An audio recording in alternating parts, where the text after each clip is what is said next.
Olá, Shalom.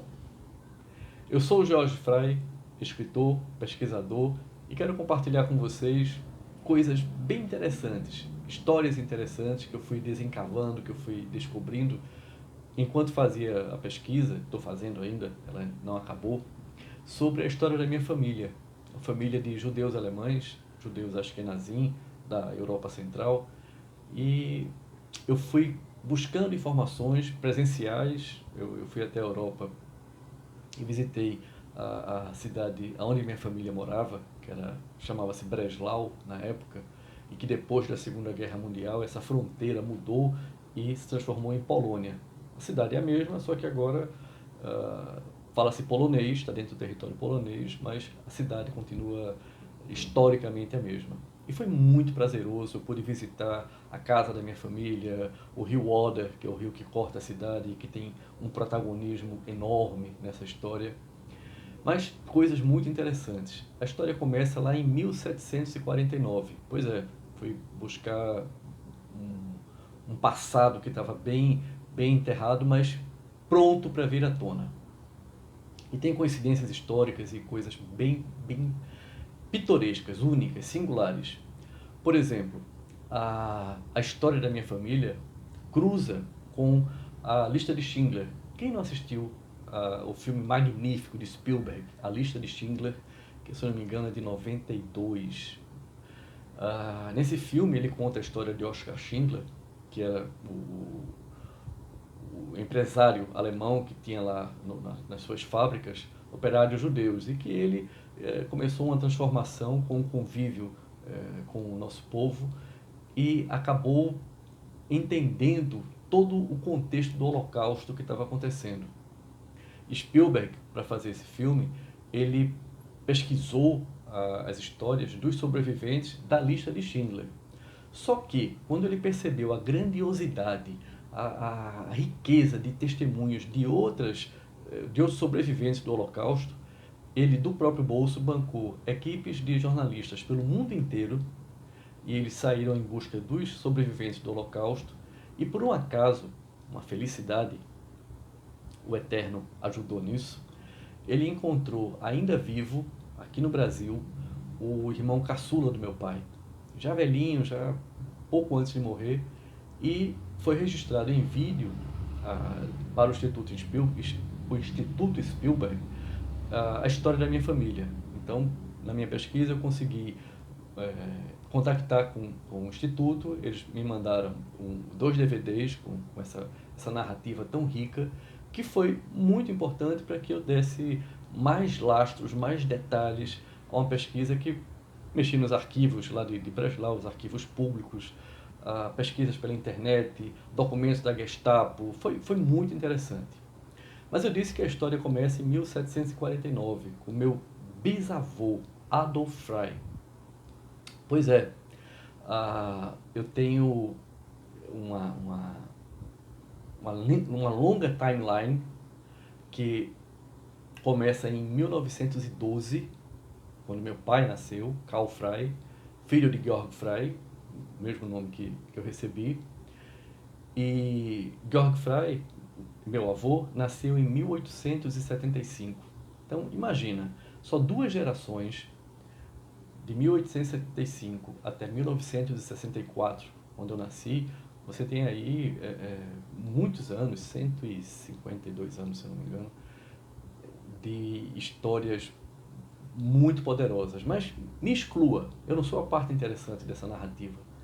A parte interessante está do meu pai para o meu avô, do meu avô para o meu bisavô. Meu avô, Georg Frei, ele era casado com uma judia russa. Então, imagina, o judeu alemão casado com a judia russa, como foi essa mistura explosiva, muito interessante. E esses resgates que eu estou fazendo, essa história que está sendo contada no Farol de Breslau, né, esse meu livro muito querido, dos livros que eu estou escrevendo, ele disparadamente é o que me toca mais profundamente, porque não é um livro técnico, como os livros que eu tenho produzido através do selo da UAC, a Unidade de Análise do Comportamento Humano, A psicologia da mentira, o psicopata ao seu lado, luto, depressão e suicídio, são temas do meu trabalho, são temas da minha vida. Mas a pesquisa para o Farol de Breslau, que me levou lá para beber nas fontes, para conhecer o rio Oder, que é um protagonista da história, né? O rio Oder corta Breslau. Os poloneses não gostam muito que a gente chame de Breslau, porque eles têm um novo nome polonês para a cidade, mas os germânicos ainda usam esse nome para se referir à cidade. Sorry, adoro os poloneses, me trataram muito bem, mas é a cidade dos meus antepassados, então é Breslau. Enfim, a, essa janela histórica que se dá entre, só para te dar um exemplo, a janela histórica que se dá entre 1875, do nascimento do meu avô, Georg Frey, e o nascimento do meu pai, Karl Frey, em 1912, só aí, só nesse espaço de tempo, você tem em cena, ou entrando em cena, ou já atuando, as figuras, os protagonistas que mudaram a história do mundo.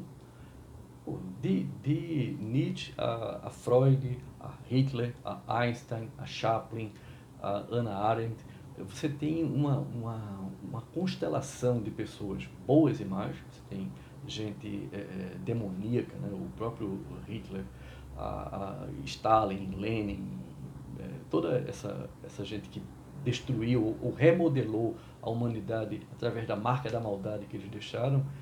Essas pessoas estavam em cena, mais ou menos no espaço geográfico limitado, porque a Europa não é tão grande, convivendo e em alguns momentos se cruzando. Então o livro trata disso. Eu consigo trazer para situações históricas uma possibilidade de encontros muito interessantes. Por exemplo, a cidade onde a família de Hitler morava, Braunau-Inn, que era na fronteira da Áustria com a Alemanha, ela fica a 180 quilômetros, mais ou menos 180, de Breslau. O meu avô, na época, ele era um pouco mais novo do que o pai de Hitler, Alois Hitler, e eles tinham, estatisticamente, grandes chances de terem convivido, de terem se encontrado em Berlim, por exemplo, onde o meu avô fez curso de ourives, como todo bom judeu, claro. Ele sabia lapidar diamantes, ele sabia trabalhar com ouro, e esse livro está praticamente pronto, eu já estou trabalhando na revisão dele. Esses documentos da Gestapo, por exemplo, que eu consegui, foram uma correspondência que o governo alemão nazista, na época, trocou com o governo brasileiro de Getúlio Vargas. Getúlio Vargas era o presidente e havia naquele momento um trabalho de deportação de judeus alemães, judeus de uma forma geral, mas particularmente os judeus alemães, de volta para a Alemanha para serem mortos lá. Meu pai, quando chegou no Brasil, e o nome dele era Karl Martin Frey, ele chegou clandestino, ele passou um ano fugindo pela Europa, tentando sair daquele inferno que estava se transformando a Europa por conta da ascensão do nazismo. E essa fuga, essa chegada dele no Brasil, no dia 1º de maio de 1934, marcou uma revirada na vida dele. Quando ele chegou clandestino, sabendo dessa situação de perseguição, ele fez um outro registro do nome dele, suprimindo o Martin. Então, Karl Martin Frey se transformou em Karl Frey. Parece pouca coisa, mas para os registros da época, para a realidade da época, isso foi a diferença entre conseguir ficar no Brasil e ter novos documentos e ter uma nova vida, e não ser deportado para a Alemanha, onde fatalmente ele seria morto. Uma coisa que consta nessa documentação, e eu tenho as cópias dessas correspondências trocadas, é que ele foi denominado pelo governo alemão como persona non grata, como uma figura muito perigosa, como alguém que era danoso ao regime da Alemanha naquela época. Eu não sei se vocês sabem, mas o governo alemão, ele roubou a identidade de todos os judeus alemães. Em um dia, os judeus alemães eram cidadãos, com todos os direitos, com toda uma história centenária, alguns com mais de centenas de anos lá de linhagem, de famílias vivendo e se sucedendo na Alemanha. E do dia para a noite, eles não tinham mais nacionalidade alemã, não tinham nada. O governo alemão roubou essa nacionalidade de todos os judeus alemães daquela época e, particularmente, já tem uma década que eu venho tentando, junto ao atual governo alemão, que esse roubo que, que foi feito, que ele seja reparado. Essa reparação está percorrendo um caminho muito espinhoso. Eu fui muito maltratado em todo o processo de busca dessa cidadania alemã, uma coisa muito incômoda que é um capítulo à parte, mas só para registro, fica uma grande dúvida. Será que realmente os nazistas saíram do governo alemão? Porque se havia um governo alemão naquela época, no Terceiro Reich, que roubaram a cidadania dos judeus alemães, e, claro, dos seus descendentes, o governo alemão atual, com uma postura muito rígida, muito autoritária e muito dura, em simplesmente negar essa cidadania a mim, que sou o filho direto, né, do alemão, que era meu pai, e aos meus descendentes, deixa uma pergunta muito delicada no ar. Será que realmente os nazistas saíram da Alemanha, saíram do governo, desapareceram, ou algumas sementes ainda permanecem lá e isso continua sendo uma prática? É uma coisa a ser questionada.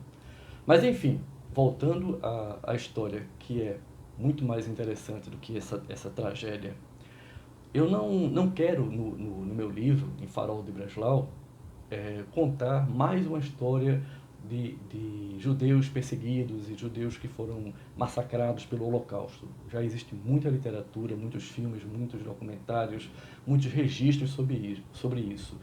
Como a minha pesquisa me levou para antes do Holocausto, meu pai nasceu no ano que o Titanic afundou. Só para te dar um exemplo da, da timeline, né, do quanto a gente pode voltar nisso aí. O meu bisavô lutou nas guerras napoleônicas, no exército prussiano.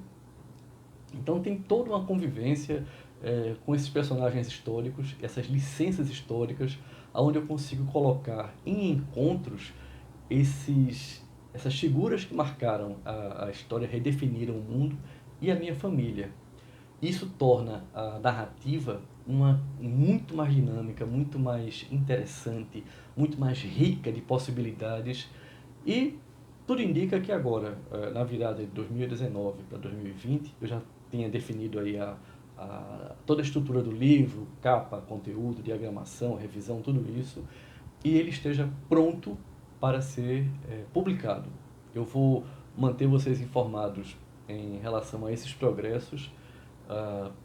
Estou aberto a conversar com editoras que queiram se envolver e ser parceiras nesse projeto. A gente dá uma negociada muito amigável nos direitos autorais.